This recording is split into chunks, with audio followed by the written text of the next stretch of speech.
eyes on me. Get your fucking hands up! Get on out of your seat! All eyes on me! All eyes on me! Get your fucking hands up! Get on out of your seat! All eyes on me! All eyes on me! Are you feeling? Part 2. Honey, it already did. When Bo Burnham says, honey, it already did, I very much doubt he was talking about anything other than the growing importance placed on digital technologies and the impact of the coronavirus pandemic. However, it does bring to mind an important element of human and pre-human history that is far too rarely discussed. As already mentioned, we are in all likelihood headed for an extinction event. But there's a reason why these are called extinction events and not just simply called Armageddon. So far, it's believed that 5 mass extinction events have punctuated human history.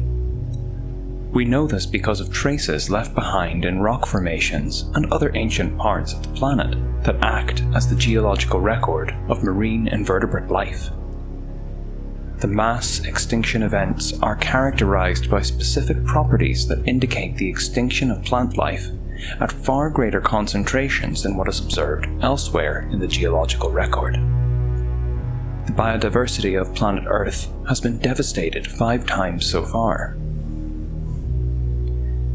These events, termed mass extinctions, reset the evolutionary trajectories of marine families and result in the collapse and reordering of entire ecosystems. In other words, these extinctions weren't all bad. We certainly wouldn't be here in the manner that we are without them.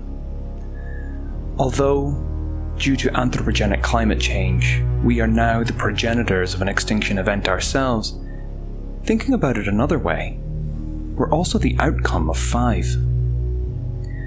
While I'm by no means suggesting that the fact that this all happened before means that the coming devastation to biodiversity is somehow going to be more manageable, I do think that there's something oddly reassuring about knowing this isn't something the Earth hasn't seen before.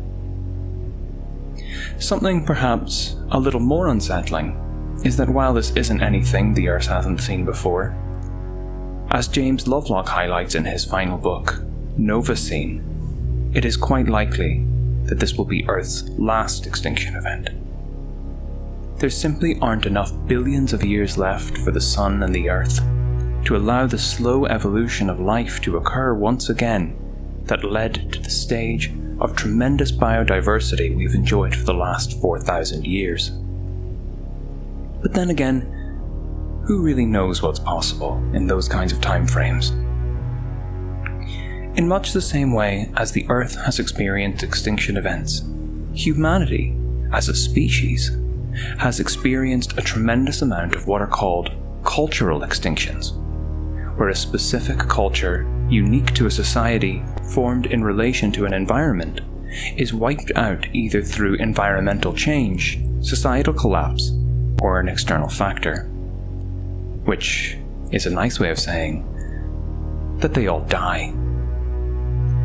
This process is only accelerating as cultures continue to become increasingly homogeneous, differing now largely only in our consumption of media and certain ritualistic practices, often confined to specific days of the week. Humans no longer live, or even attempt to live, in harmony with or resultant from their environment, instead practicing maladaptive practices like incredibly resource-heavy irrigation systems to enable cities to exist in places there really shouldn't be human life at all. What's even more interesting about all this, many of the societies and cultures that have died out were destroyed by the creation of new technologies.